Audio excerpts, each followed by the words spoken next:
All right, we are live on this Saturday morning, February 28th. MS Now live coverage of the breaking news overnight and developing this morning. The U.S. and Israel launching major combat operations against Iran in the early hours of this morning. Iran has already responded with retaliatory strikes of its own against Israel and other countries in the region, including Bahrain, the United Arab Emirates, and Qatar.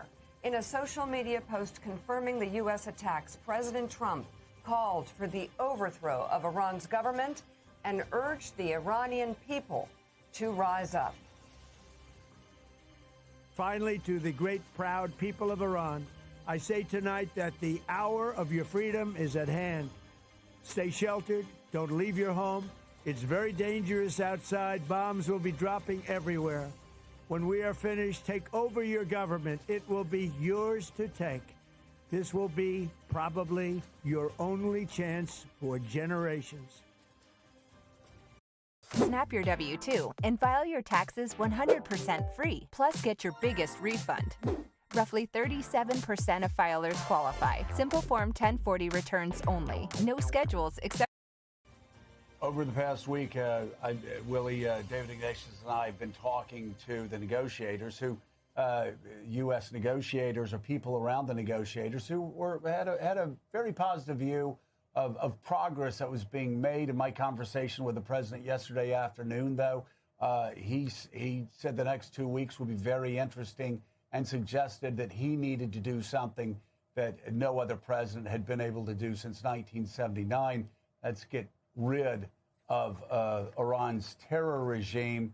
I will say this morning, talking to our allies in the Gulf region, many obviously very concerned. One telling me that the United States and Israel attacked Iran, and yet they're facing no blowback from it. It's only the United States' allies. So if you attack, that's fine, but let us know and then be able to protect us. That said, though, Willie, one or two countries in the region have already voiced support for this attack. Yeah, we talk about the UAE, talk about Bahrain, Kuwait, Qatar. Those are home to American military bases that have come under attack since this joint strike from the United States and Israel inside of Iran, where, as we've been saying, if you're just waking up here at the top of the hour, 8 o'clock on the East Coast, the President of the United States, and you just heard it there, calling directly for regime change. It's not implied here. It's not something that he may think about later. He's saying this is about taking out the regime that effectively has been in place since 1979. David Ignatius has been reporting this morning that the Supreme Leader was, in fact, a target. David is with us, along with MS Now senior national security reporter David Rode, MS Now national security and intelligence analyst, former CIA officer Mark Polymeropoulos, and retired Lieutenant General Mark Herdling. A great group assembled to walk through this. David Ignatius, let me begin with you for people who are just waking up, just where we are right now and how diplomacy failed apparently in the last 24 to 48 hours to bring about these strikes. Willie, to briefly summarize, the negotiators close to the process, the talks that have been taking place in Geneva, describe an Iranian offer that was close to President Trump's demand, close to an assurance that Iran will not have a nuclear weapon in the future. But I think there was very limited trust in those assurances. And it's clear that the president had a broader, deeper goal in mind, that he wanted to go to the heart. This regime is unpopular in the region, unpopular from everything we can see at home, and has decided on this very ambitious course. We all recall President Dave Petraeus, general in Iraq, his question as the Iraq war was unfolding in 2003, tell me how this ends. Nobody has an answer for that question in Iran. Just to share some new information, talking to sources in the Gulf, they describe Iran's missile attacks in response to the U.S. attacks on Iran as muted in terms of intensity, but lots of countries were targeted. So broad but not having the kind of devastating effect that those countries feared. The UAE says it was successful in shooting down all the Iranian missiles that were coming. There is, among these Gulf countries, an expectation of future attacks on oil infrastructure and Gulf shipping, which would have a significant economic effect on energy prices if they're carried out. I also would note that the Saudi government just issued a statement expressing full solidarity and unwavering support for regional countries that have been hit by Iranian strikes. So in that sense, Saudi Arabia seems to be now openly voicing support for the U.S. position and against Iran.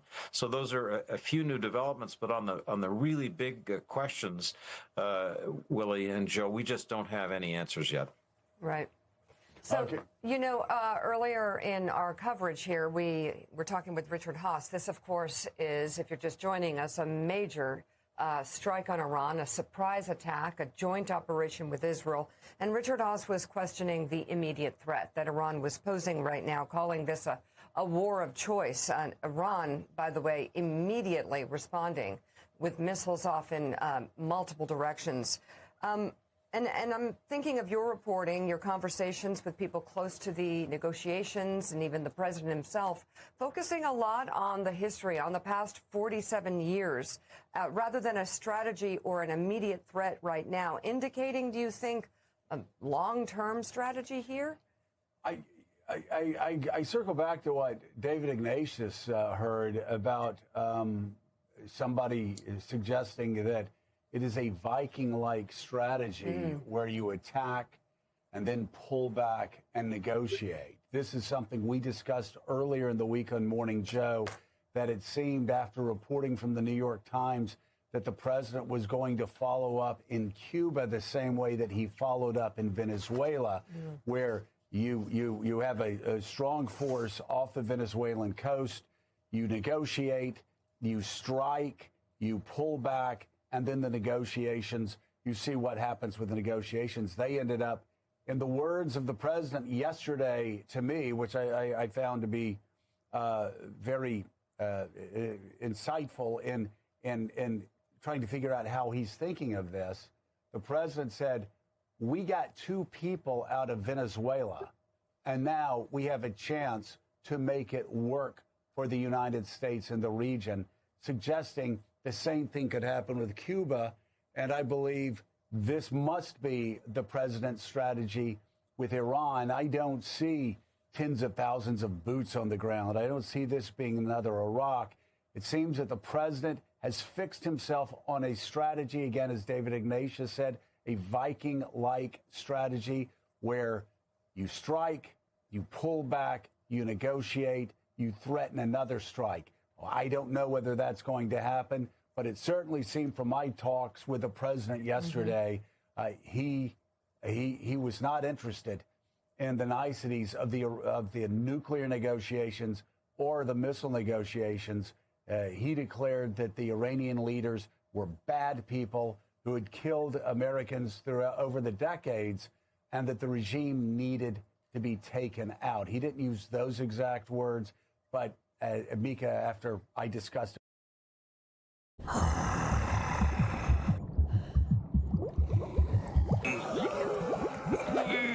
As I was talking to people last night, there was a growing sense that the Omani foreign minister was almost trying to will it into existence, try to put a positive spin on things to try to get out ahead of this and prevent it. If he talked it up big enough, maybe the strike wouldn't come. But at that point, President Trump had apparently already made his mind. We saw his comments in Texas yesterday afternoon, very upset with how he deemed Tehran was handling these negotiations. And we started to get word that strikes would likely come, though sooner than expected. President Trump does like the element of surprise. We have seen that last summer with Iran. We saw that in early January in Venezuela. It appears that in some fashion anyway, these strikes came a little earlier than most expected. And we should just note, I mean, to Ali's point, yes, some phone calls in the last 12 hours or so, but very little congressional consultation on the whole. Very little effort, even more strikingly, to sell the public on this war. He barely mentioned it in his State of the Union address on Tuesday. So for some Americans waking up to this news today, they're going to be surprised that A, we're attacking Iran again, but B, words from the president himself in that video message overnight that some American lives will likely be lost. That's different. That's something that Trump has avoided with his one-off military strikes, both in his first term and now in the second, when they're occurring more regularly. That's a threshold that he has been unwilling to cross. A lot of his base doesn't want him to cross. And we'll see. If this remains a relatively limited back and forth, that's one thing. But if this does, as expected, turn into a wider, prolonged conflict and it destabilizes the region, American military members are killed, this has to become a lengthy commitment, this will, frankly, Willie, in part define his presidency in a way that I'm not sure, he, and so many people around him would have wanted when he retook the oath of office just over a year ago. Yeah. I think you're so right. I think one of the most surprising things about this is not the attack, because many people thought it might be a Venezuela-style attack, a one and done, but the president preparing Americans for the loss of American lives in this campaign. That is something that I think even the president's closest supporters didn't think was going to happen. So this suggests he is willing to stake a good part of his legacy on this. Jonathan Lemire and Ali Vitale, thank you so much for your reporting. Stay with us. Yeah, it's just past 8:30 on the East Coast. We're following major breaking news for you this morning here on MS Now. Let's bring in Karine Sajapour. He is a senior fellow at the Carnegie Endowment for International Peace and one of the preeminent experts on Iran and the region as a whole. And David Ignatius, you can take the first question. So, Kareem, you're one of the people who knows Iran best. President Trump, in his statement announcing the launching of this campaign, in effect called on the Iranian people to take to the streets after the U.S. had hit Iranian targets. And I want to ask you whether you think that's likely, that Iranians will indeed come out of their houses amid the chaos and challenge the regime, as the president hopes. And second, if that happens, and the IRGC and the Basij, the two Iranian forces that Khamenei, supreme leader, would use to try to suppress those demonstrations, what would the U.S. do in response? You have people then who might be being slaughtered in the streets. Would that force the United States to do what President Trump so far hasn't done, which is to put in troops? David, it's a very important question. One of the very first images we see from this conflict was a girls' school in Tehran that was obviously inadvertently bombed, and it looked like there were at least 50 deaths of a children's school. And so this is for the Iranian people a very early sign of the horrors of war. What President Trump admonished people to do is to first wait until the bombing is stopped. He said to people to stay in their homes, and then once the bombing is stopped, to take over the government. But as you alluded to, this is a regime which still has an enormous repressive capacity. There's at least 150,000 Revolutionary Guardsmen. There's perhaps double that number in Basij militia. And the mentality of this regime right now is kill or be killed. And so we haven't yet seen, obviously we're very early days, early hours, we haven't yet seen cracks within Iran's security establishment, but that will be determinative as to whether this regime can stay in power and stay cohesive, or people will sense an opportunity and rise up against it. And Kareem, we just in the last few weeks saw that brutal repressive power of the regime as protesters bravely took to the streets, and thousands of them were killed right there where they protested. So as the President of the United States now explicitly calls for regime change, can you speak, Kareem, to the relative weakness or strength of the regime in the country? We know it's repressive power, but in terms of popular support generationally, a regime that effectively has been in power since 1979, how popular or unpopular is the regime And what does that mean for the potential for regime change? Well, Willie, I think this is one of the most hated regimes in the world by its people. There's, in my view, no country in the world with a greater gap between its government and its people than Iran. So I would estimate that at best it has perhaps 15 to 20% at most popular support, the vast majority being opposed. But what the regime does have is the fact that it's heavily armed, heavily organized, and willing to kill en masse, as they demonstrated last month, to stay in power, in particular because this regime is so lonely, it doesn't have a plan B. It doesn't have a strategy for the political and military elite to go remake. President Clinton, in his opening, made the most important statement. No one is above the law. And he made it clear that it was perfectly appropriate for the committee to call him and ask him tough questions about what happened.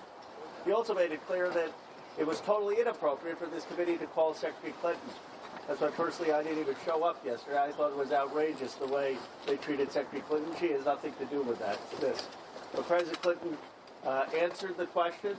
I think you'll see when we have the deposition that our side that put the survivors first. We had our members, our lawyers ask questions to get the basic facts and asked difficult questions, and the president answered. And it was civil, and he set the tone, in my view, for the precedent that President Trump needs to now come and answer these questions, that Howard Lutnick needs to answer these questions, that other people part of the Epstein class who've been in these files need to come before this committee and ask these questions. And then that's the only way we're going to have accountability and healing. Now we'll turn it over to our ranking member, Brooks. I'm just going to introduce folks. I'll make some comments at the end. I'm going to introduce other members. First we have is Congressman Emily Randall. Thank you. As you heard, President Clinton in his opening statement said that America was built on the idea that no person is above the law, even presidents, especially presidents. And the Democratic members of the Oversight Committee feel the same. No one is above the law, and anyone with knowledge of Jeffrey Epstein's crimes should absolutely come before the committee to give testimony about what they saw or did, who was there, who was involved. Survivors like Charlene Richard, who was my State of the Union guest, deserve the accountability and the truth. The American people deserve accountability and truth. That means a complete release of the files and cooperation, not obstruction, from Pam Bondi, and it means testimony on the record from anyone with information, whether that's Howard Lutnick, Bill Gates, Larry Summers, and yes, even and especially Donald Trump.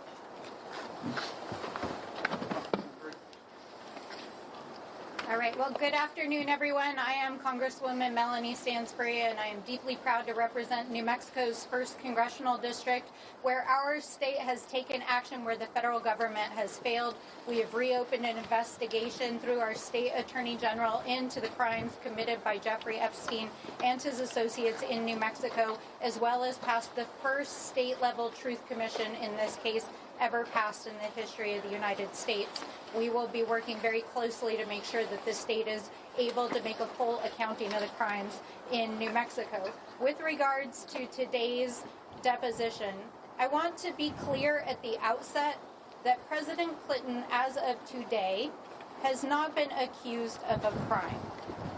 There are not public files available that accuse him of a crime, whereas there are publicly available documents that do allege a crime of President Trump. But it is very well established that President Clinton had a relationship with Jeffrey Epstein and Ghislaine Maxwell, and we are treating this investigation extraordinarily seriously. And when you see the recorded deposition, you will see that we asked all of the hard questions, centering the survivors, making sure that we get to the bottom of where there are discrepancies in the record, and understanding how not only the crimes that Jeffrey Epstein committed could go on, but why there was a culture that surrounded him wherein the rich and powerful turned a blind eye. And with that, I turn it back to our ranking member. Hello, everybody. Congressman Maxwell Frost. First off, I just thank you to President Clinton for coming here today to speak with us. Answering these questions has been helpful for us as we will continue this investigation. Donald Trump, as we know, needs to come before this committee. He's been caught in multiple lies as it relates to his relationship with Jeffrey Epstein. I can tell you I've seen unredacted files myself that directly refute his assertion that he kicked out Jeffrey Epstein out of Mar-a-Lago and the reasoning why he did that. Also, walking out of this, I can tell you we all now have a lot of new questions that we have to raise as it relates to the reasoning on why Donald Trump had a falling out with Jeffrey Epstein in the first place. Another thing is that I saw about an hour ago, Donald Trump in a press conference said that Howard Lutnick is, quote, a very innocent guy. Donald Trump has asserted many times that he knew nothing of Epstein's crimes. If he doesn't know anything about Epstein's crimes, how can he know for sure that Howard Lutnick is, quote, a very innocent guy? We have questions for him. And I think what today is showing and what yesterday is showing is, of course, no one's above the law. That includes the President of the United States. And my hope is that our Republican colleagues, as we walk out of here today and go back to D.C., will join us in making sure that we can hear from Howard Lutnick, from Pam Bondi, and from President Trump. Good afternoon, Congresswoman Yasmin Ansari, representing Arizona's 3rd District. I think today was a historic day for transparency in the United States of America. The fact that we have the former President of the United States, Bill Clinton, under oath, speaking to the Oversight Committee and answering questions in a transparent manner is critical. I look forward to the Republican majority listening to our demand of having the transcripts and videos unedited of both depositions, today's and yesterday's, released immediately because the American public deserves to hear and see these answers for themselves. And ultimately, this demonstrates that nobody is above the law. And my top concern at this moment is the ongoing White House cover-up. It is deeply concerning that we are seeing a very coordinated machine from the President of the United States continuously repeating that he has been exonerated. He just repeated that today, to members of the Republican Party on the Oversight Committee repeating that lie as well. There are very credible allegations that have been looked into and investigated by the FBI, the Department of Justice, is illegally withholding. Please do not stop asking about this. Why is the DOJ continuing to defy the Epstein Files Transparency Act by refusing to release the full Epstein files, by illegally withholding information, by deleting photos and videos of people like Howard Lutnick? This is unacceptable. Donald Trump must be deposed immediately in front of this committee, as do many senior level officials from this administration. Congressman Suhas Subramaniam from Virginia. If there was any doubt before today that oversight Democrats are treating this investigation in a nonpartisan way, it'll be put to rest when the transcripts come out. We've been asking the former president the hard questions. To his credit, he has answered every single question. He's not taken the Fifth Amendment. He's been actually quite comfortable, and he's actually given very long, deliberate answers to all these questions. And so we appreciate the former president being here today, and we would like to see the current president come before us as well and give the same kind of transparency that President Clinton has given us today. And we're going to continue to demand the release of the files and continue to demand transparency of this administration. Two quick points. Wesley Bell, Congressman, Missouri's 1st District. First and foremost, President Clinton came here and answered tough questions. I think the victims and survivors, the American public, deserve a serious investigation, because thus far what we're seeing from Republicans is a very non-serious, as one of my colleagues referred to it as a clown show.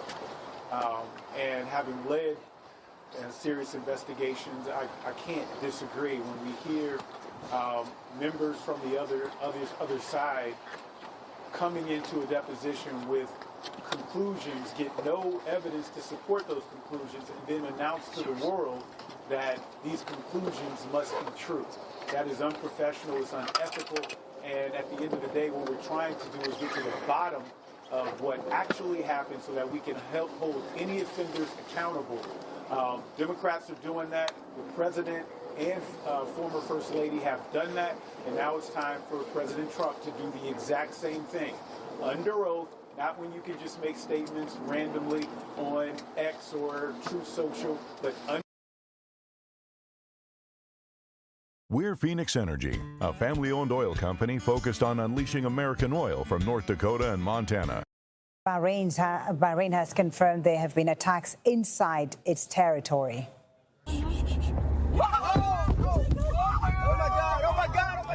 This is a moment a missile hit the U.S.'s Fifth Fleet headquarters in Bahrain's capital, Manama.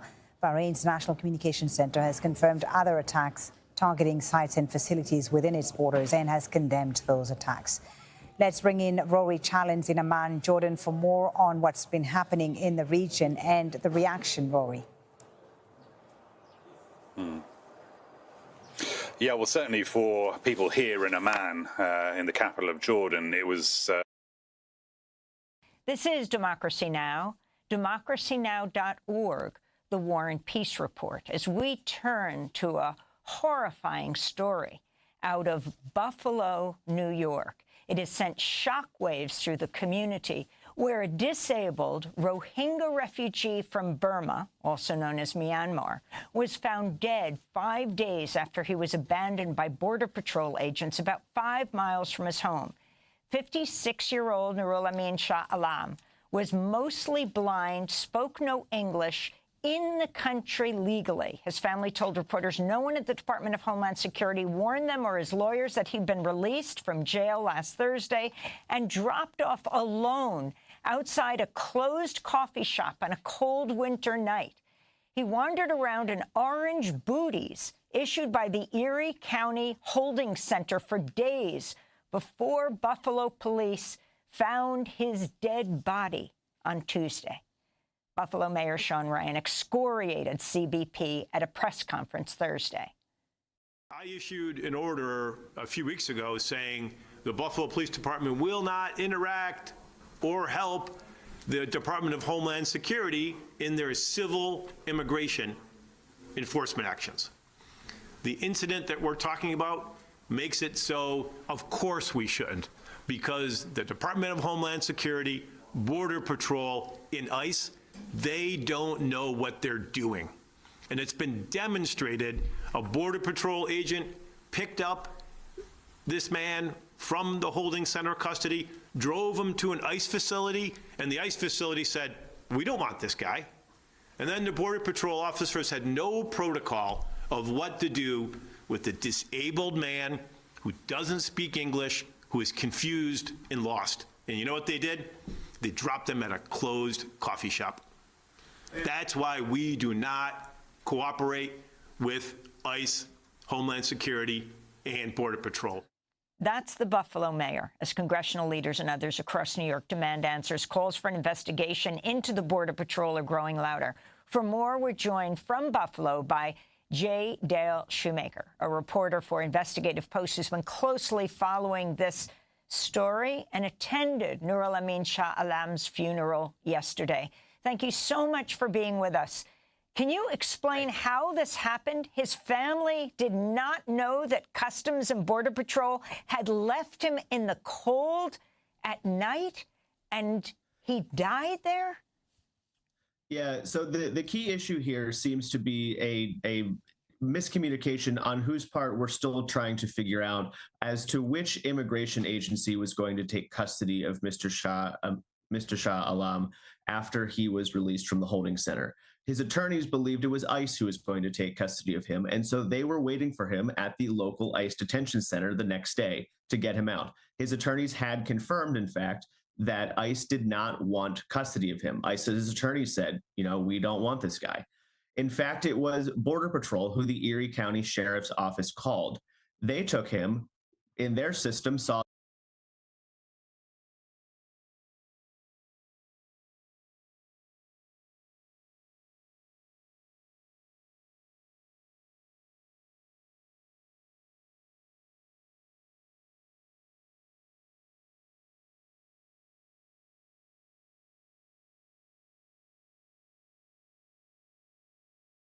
I want to get to the next story here.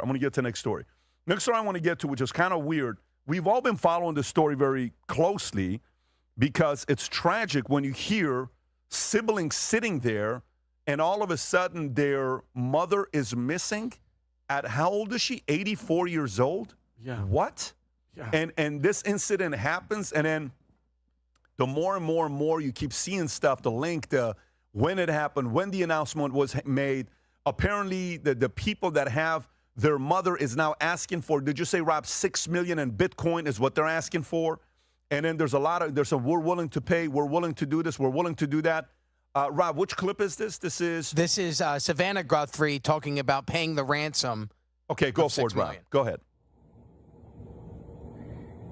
We received your message, and we understand. We beg you now to return our mother to us so that we can celebrate with her. This is the only way we will have peace. This is very valuable to us, and we will pay. What can disqualify you from getting a life insurance policy? With us, nothing. If you're age 45 to 85, we help cover you with no medical exam. Whole life insurance. Okay, Vinny, thoughts? Okay, well, obviously tragic story, but at the end of the day, when something this massive happens, Tommy, I have to be like, why? Why her? Why Savannah? Is very gentle and kind. Talk to her and you'll see. Talk to her and you'll see. What? Wait.